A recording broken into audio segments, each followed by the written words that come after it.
ang mabuting balita ng Panginoon. Pinupuri ka namin, Panginoong Jesucristo.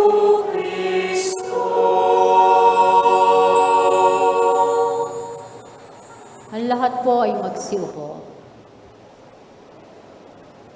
We are being evangelized and now we become evangelizers. Tayo ay pinagpahayagan ng Diyos. Ibinukas ng Diyos ang kanyang sarili upang ipakilala sa atin. Ipinakilala niya ang kanyang sarili upang tayo'y sumampalataya sa Kanya. At pagkatapos na siya'y ating tanggapin at kilalanin at sampalatayanan, siya naman ngayon ay ating ibinabahagi. Siya ngayon ay ating ipinangangaral, ipinapahayag at ipinakikilala sa lahat ng dako. Tunay nga na tayo'y maging katuwang ng Diyos, maging daluyan ng Diyos ng kanyang biyaya at pagmamahal, at madama sa bawat isa sa atin na mayroong Diyos na sa atin ay umuunawa, sa atin ay nakikinig, sa atin ay nagliligtas. Tunay nga na ang pagmamahal ng Diyos kailanman ay hindi maitatago, sapagat ang pagmamahal ng Diyos ay lagi na nating ipinadadama at ipinaabot at ipinararating sa mga taong higit na nangangailangan ng kanyang pagkalinga, na kanyang pagpapahalaga at pagmamahal. Kaya nga sa mga tagpo sa buhay natin na nararamdaman natin na tayo nag-iisa, nararamdaman natin na walang nakikinig sa atin, na walang nagtatanggol sa atin, walang nagpapahalaga at nagmamahal sa atin, madalas tinatanong natin ang Diyos, mahal mo ba talaga ako? Tinidinig mo ba talagang aking mga panalangin? Kasama ba kita, Panginoon, sa paglalakbay na ito? Sapagkat madalas mararamdaman mo na tila baga ikaw ay nag-iisa. Pero kung ang ating iniisip, tayo'y laging maging katuwang ng Diyos upang ipahayag siya, upang ipangaral siya, upang ibahagi siya, at lahat ay handang tanggapin siya, tunay nga na lahat ay makadarama na mayroong Diyos na nagmamahal, nagdidigtas at nagpapahalaga sa atin. Sa Ebanghelyo natin ngayong linggo, ang isang pipi, isang bingi ay pinagaling ng Diyos. Ibinalik ang kanyang pagsasalita at siya'y nakarinig muli ng tinig sa kanyang kapaligiran. Kaya kapag mayroong isang bagay na inalis sa iyo, pero ngayon ay ibinabalik na, tunay ang kagalakan mong madarama. Magpapasalamat ka sa Diyos. Magpupuri ka sa Panginoon. At pag mayroong isang bagay na nawala sa iyo at ngayon ay ibinalik ulit, makikita mo yung kahalagahan nito, lalo na nung ito'y nawala sa iyo. At pag ito'y ibinalik sa iyo, mas doble yung pagpapahalaga mo, mas doble yung pagpapasalamat mo, mas doble yung pag-iingat mo. Sapagkat ngayon, mas lalo mong nakita ang kahalagahan ng mga bagay na ito. Makapagsalita ka nawa, makarinig ka nawa. At ang bumuka ang iyong bibig at ang lumabas sa iyong bibig ay kabutihan at pagpapala, pagpupuri at pagpapasalamat sa kadakilaan ng Diyos.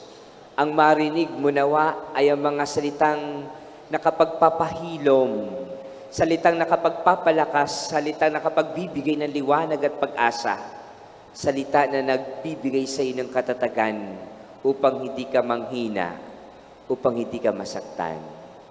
Sapagkat madalas ang naririnig natin yung mga salita ay pagkabigo, naglalagay ng sugat sa ating puso, mga salita na puno ng galit at hinanakit at paghihiganti.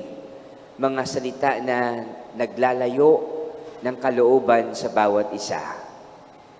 Subukan natin at lagi nating marapatin na tayo'y magkaroon ng salita upang magkasundo, upang magkaisa. upang maging buo muli ang magandang pagsasama, ang pagmamahalan sa isa't isa, lalo tigit sa pamilya. Nagawa ba natin na sa pamilya, sa tahanan, ay tinawag mo na yung lahat ng miyembro ng pamilya at kayo nagsama-sama doon sa may sala para magkwentuhan, para magkamustahan, hindi para mag-away-away, kundi para magkasundo kung meron mang alitan. At magkamustahan para maramdaman kung ano man yung laman ng puso at kalooban. Minsan hindi na nag-uusap-usap. Minsan hindi mo na alam kung may galit pa sa'yo, may hinanakit sa'yo, may kinikimkim pa ng sama ng loob. At dadating na lang sa panahon na sasabog na lang bigla dahil sa hindi na pag-uusapan. Maging bukas nawa sa pagkikipag-usap, sa pakikipagkasundo, sa pagmamahalan. Words of appreciation, words of affirmation, words of encouragement, words of love and compassion and forgiveness. Mahalaga yung communication, mahalaga yung dialogue, yung personal, yung puso sa puso. Hindi po pwedeng through text lang, through messages lang, through your cellphone lamang. Maging personal nawa na tayo'y maging bukas lagi at maramdaman na ikaw ay naroroon at naririyan. Kaya minsan kapag meron sigurong may galit sa'yo, hindi yan magsasalita, hindi yan bubuka ang bibig. Magtatampo yan. Pag pinagsalita mo, ayaw magsalita, paano mararaman kung anong dahilan? Paano malalaman kung paano aayusin yung problema kung ayaw niyang makipagkaisa at makipagkasundo sa iyo at siya'y galit na galit at ayaw nang ibuka ang kanyang bibig? Dahil baka kung ano lang marinig ng mga salitang puno ng galit at sama ng loob. Tunay nga na sa ating panalangin sa pagdiriwang natin ng banal na misang ito, kung paano pinagaling ng Diyos ang isang pipi at isang bingi, naway laging ipaalala sa atin na tayo'y mag-instrumento upang maging tagapagpahayag sa lahat ng kabutihan kadakilaan ng Diyos. Nakikinig ang Diyos sa bawat panalangit kahilingan natin at sana dumating din sa pagkakataon na tayo'y pinakikinggan din. Di ba minsan nandirindi ka na kasi paulit-ulit, nagsasawa ka na, nagtatakip ka na ng tenga, nagsasara ka na ng pintuan, ayaw mo nang marinig yung sinasabi niya.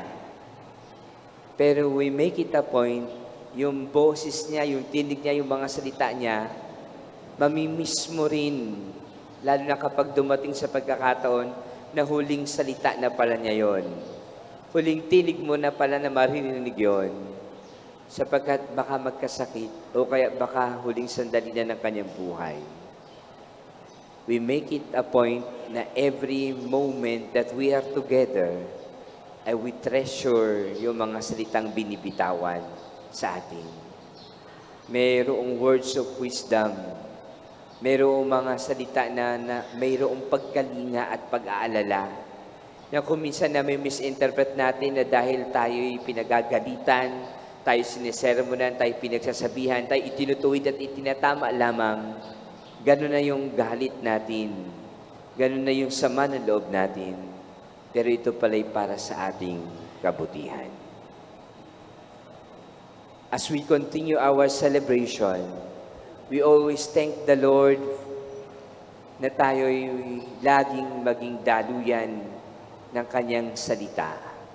Salita na nakapagbibigay ng buhay, ng pag-asa at kaligtasan. Sa Diyos ang hangarin sa atin lagi ay para sa ating kabutihan. Huwag nawa tayong lumayo, huwag nawa tayong mawala, huwag nawa tayong bumitaw. Sapagkat ang mga salitang ito ay laging magpaalala sa atin ng Kanyang pagmamahal, pagpapatawad at pagliligtas sa ating buhay. Amen. Ang